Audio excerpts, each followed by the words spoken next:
Bismillahirrahmanirrahim.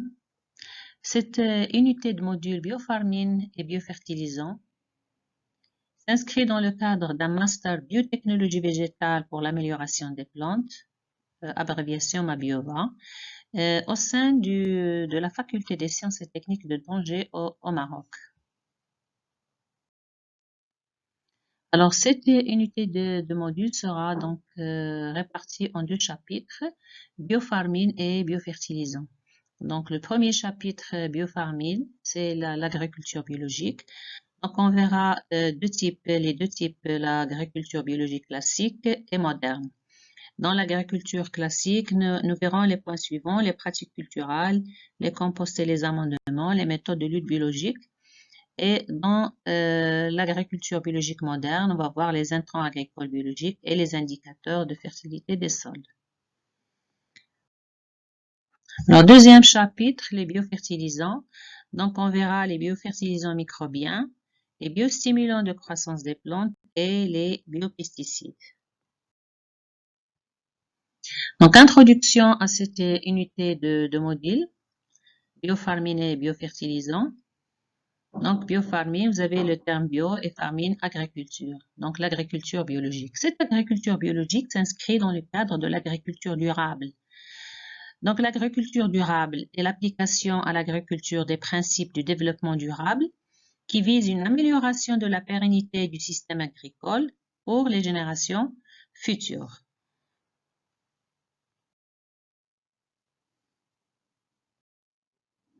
Les trois piliers du développement durable sont appliqués à l'agriculture: économique, environnementale et sociale.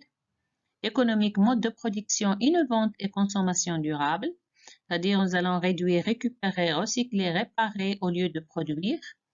Environnemental, préserver, améliorer et valoriser les ressources naturelles, maintenir les grands équilibres écologiques. Social, équité sociale, santé, logement, consommation, éducation, emploi et culture.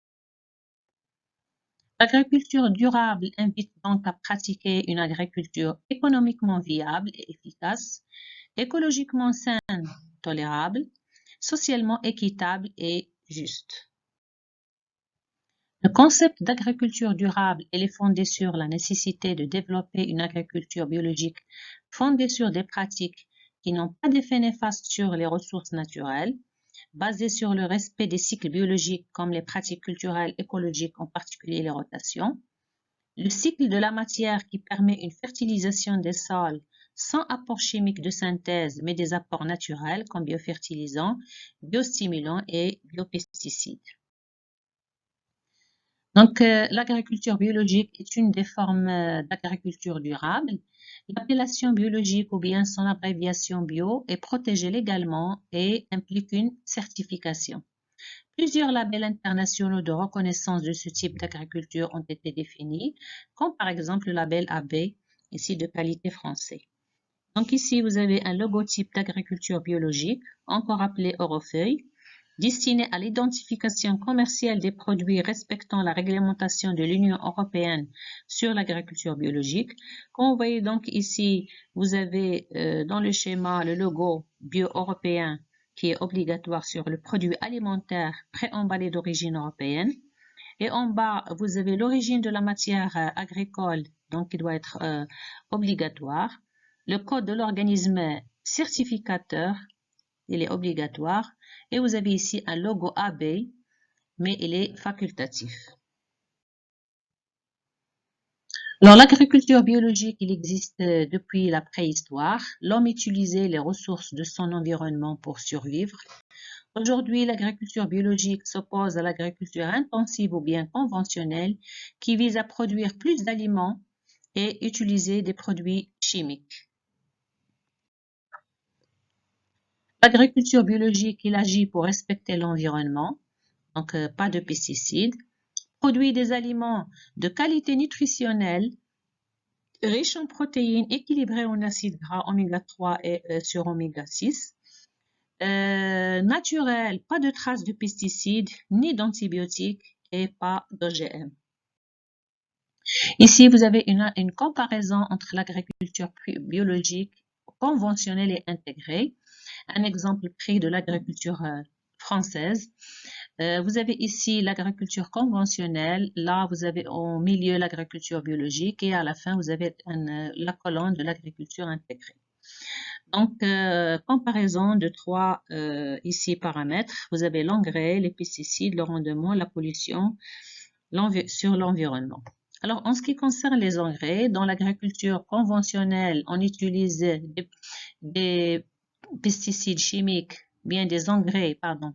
On utilise les engrais chimiques, une quantité 180 kg par hectare.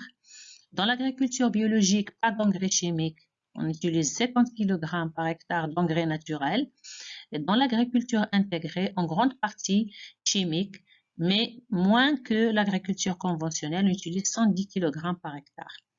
Alors, pour les pesticides, donc, on fait un traitement dans l'agriculture conventionnelle, 7 traitements, un insecticide, 3 fongicides, 2 herbicides et un régulateur de croissance. Dans l'agriculture biologique, aucun pesticide de synthèse, mais des pesticides naturels, des biopesticides. Dans l'agriculture intégrée, vous avez 3 traitements, 3 herbicides et un fongicide. Donc, qu'est-ce que ça donne comme rendement si on fait ces traitements-là? Ça donne 9 tonnes par hectare en ce qui concerne l'agriculture conventionnelle, 8 tonnes par hectare en ce qui concerne l'agriculture intégrée, et vous avez ici 4,5 tonnes par hectare dans l'agriculture biologique. Donc, par rapport à l'agriculture conventionnelle, c'est la moitié. Vous avez un rendement de moitié si on utilise, on respecte l'environnement et on respecte les normes.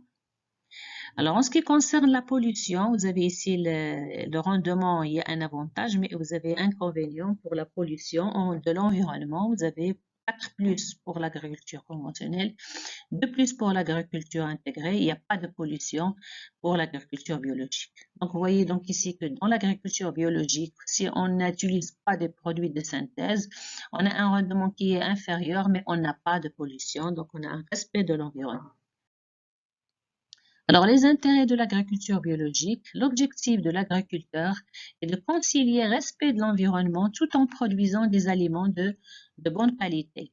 À présent, les agriculteurs peuvent choisir d'appliquer les règles de l'agriculture biologique. Les produits bio seront de qualité sanitaire et nutritionnelle, mais ils sont assez chers. D'autres choisissent une agriculture intégrée, c'est-à-dire raisonnée. Chaque agriculteur, il a le choix des méthodes de production. C'est au consommateur d'acheter en fonction de ses valeurs et de ses besoins. Alors, comment limiter l'impact de l'homme?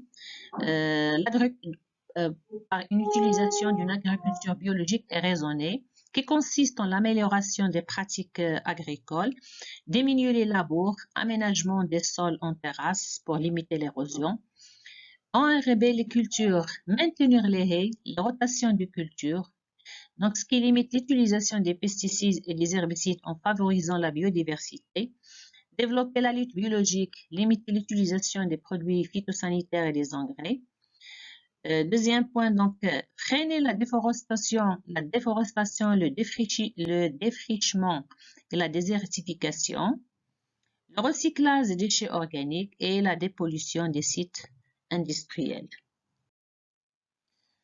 Alors, après donc cette introduction, on va donner une définition et l'historique de l'agriculture biologique. Donc, définition générale.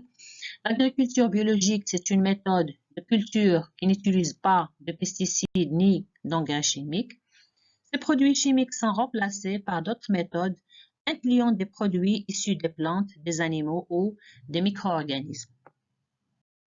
Alors, d'après l'International Federation of Organic Agriculture Movement, IFOAM, l'agriculture biologique est un système de production qui maintient la santé des sols, la santé des écosystèmes et la santé des personnes.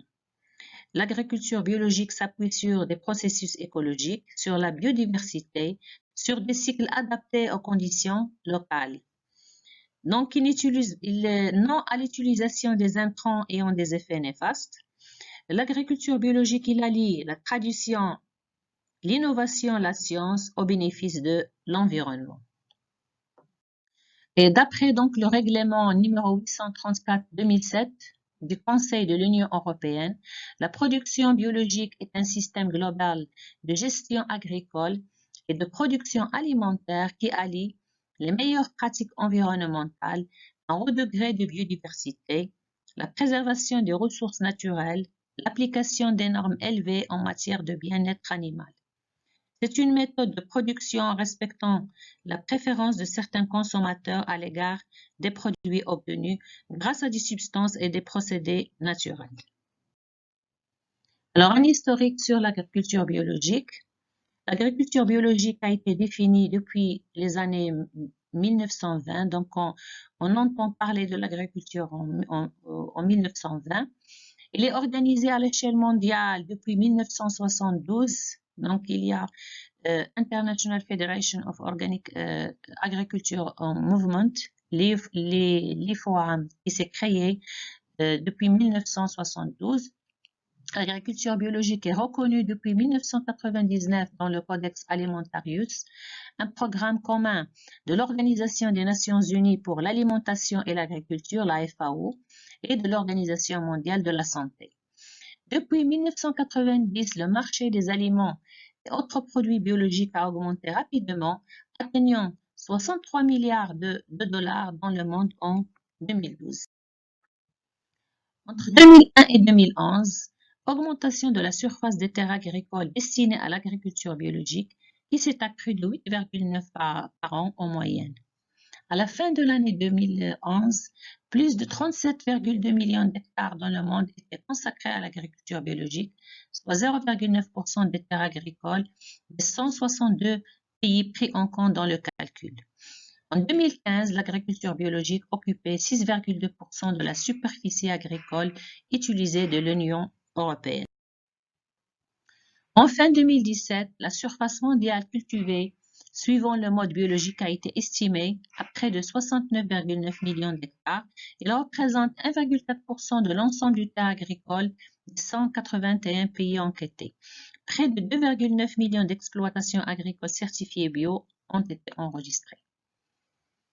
Entre 2017 et 2000, à l'échelle mondiale, le nombre de fermes bio a été multiplié par 11,4 et la surface cultivée en bio par 4,5. 40% des fermes bio mondiales étaient localisées en Asie, 28% en Afrique. L'Inde, l'Ouganda et la Mexique sont les pays qui comptaient le plus de fermes bio. Actuellement, de nouveaux programmes de développement ont été mis en place. Les objectifs sont d'atteindre une production bio importante et de créer de nouveaux emplois, de convertir les exploitations intensives à l'agriculture biologique. Donc, voici en ce qui concerne cette introduction, définition et historique. Dans les vidéos prochaines, nous allons voir l'agriculture classique et moderne.